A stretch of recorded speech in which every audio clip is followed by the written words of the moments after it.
കഴിഞ്ഞ 2 ദിവസമായി American market green ടെറിട്ടറിയിൽ തുടരുന്നതും ഇന്ന് ഏഷ്യൻ മാർക്കറ്റിൽ ഉടലെടുത്തിരിക്കുന്ന ബൈയിങ് മൊമെൻറ്റവും മൂലം ഇന്ന് ഇന്ത്യൻ മാർക്കറ്റിൽ ഒരു ഗ്യാപ്പ് അപ്പ് ഓപ്പണിങ്ങിൻ്റെ സാധ്യതകളാണ് കാണുന്നത്. ജപ്പാൻ്റെ ഇൻഡെക്സ് 1.25ഉം ഓസ്ട്രേലിയൻ ഇൻഡെക്സ് 0.5ഉം കൊറിയൻ ഇൻഡെക്സ് 0.8% ഹയർ സൈഡിൽ ട്രേഡ് ചെയ്യുന്നു. കഴിഞ്ഞ ദിവസം അമേരിക്കൻ ഇൻഡിസസുകളും പോസിറ്റീവ് സൈഡിൽ ക്ലോസിംഗ് നൽകി. S&P 0.64% ഉയർന്നപ്പോൾ നാസ്ഡാക്ക് 0.31ഉം ഡോ ജോൺസ് 0.85% ഉയർന്നു. കഴിഞ്ഞ ട്രേഡിംഗ് സെഷനിൽ ഇന്ത്യൻ മാർക്കറ്റും പോസിറ്റീവ് ക്ലോസിംഗ് ആണ് നൽകിയത്. നിഫ്റ്റി 0.5% ഉയർന്ന് 111 ക്ലോസിംഗ് നൽകി. ഫോറിൻ പോർട്ട്ഫോളിയോ ഇൻവെസ്റ്റേഴ്സ് കഴിഞ്ഞ ദിവസം ഇന്ത്യൻ മാർക്കറ്റിൽ സെല്ലിംഗ് സൈഡിലായിരുന്നു. 4488 കോടി രൂപയുടെ സെല്ലിംഗ് ആണ് FIS നടത്തിയത്. അതേസമയം ഡൊമസ്റ്റിക് ഇൻസ്റ്റിറ്റ്യൂഷണൽ ഇൻവെസ്റ്റർ 6000 കോടി രൂപയുടെ ബൈയിങ് നടത്തി.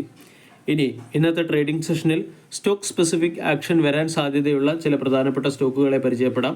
ഒന്നാമത്തേത് ബജാജ് ഫിൻസർവ്.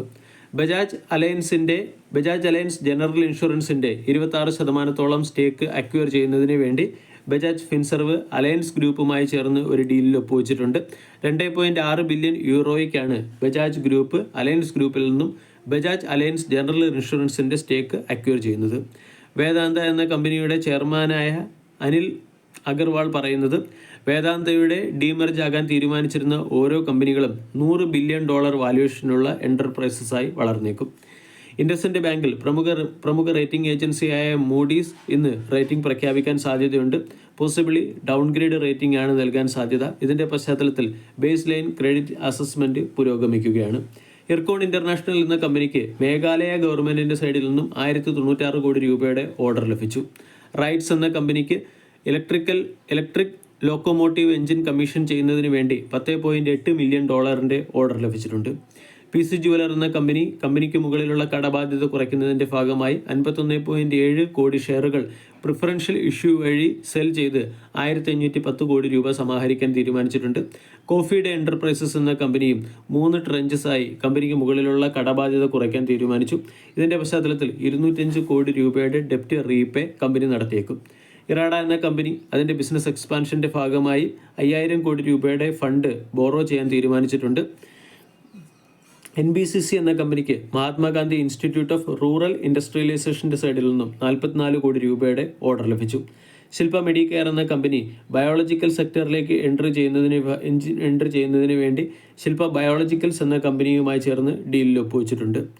സ്റ്റാർ സിമെൻറ്റ് എന്ന കമ്പനിക്ക് ആസാമിലെ പുതിയ ലൈംസ്റ്റോൺ ബ്ലോക്കിലെ പ്രിഫേർഡ് ബിഡറായി തിരഞ്ഞെടുക്കപ്പെട്ടിട്ടുണ്ട്. ഇതിൻ്റെ പശ്ചാത്തലത്തിൽ സ്റ്റാർ സിമെൻറ്റ് എന്ന സ്റ്റോക്കിനെ ഫോക്കസ് ചെയ്യാം.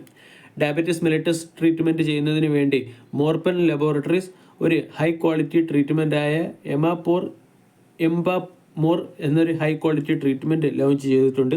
ഇതിൻ്റെ പശ്ചാത്തലത്തിൽ മോർപ്പൻ ലാബ്സ് എന്ന സ്റ്റോക്കിനെ ഇന്ന് ഫോക്കസ് ചെയ്യാവുന്നതാണ്. ത്രിവേണി എഞ്ചിനീയറിംഗിൻ്റെ മാനുഫാക്ചറിംഗ് പ്ലാന്റിൽ ഫയർ ഇൻസിഡൻറ്റ് റിപ്പോർട്ട് ചെയ്തിട്ടുണ്ട്. ഇതിൻ്റെ പശ്ചാത്തലത്തിൽ ത്രിവേണി എഞ്ചിനീയറിംഗ് എന്ന സ്റ്റോക്കിനെ ഇന്ന് വാച്ച് ലിസ്റ്റിൽ ഉൾപ്പെടുത്താം. JSW എനർജി എന്ന കമ്പനിയുടെ സബ്സിഡറി കമ്പനിയായ JSW new energy auto energy എന്ന കമ്പനിയുടെ സ്റ്റേക്ക് അക്വിസിഷൻ നടത്തിയിട്ടുണ്ട്.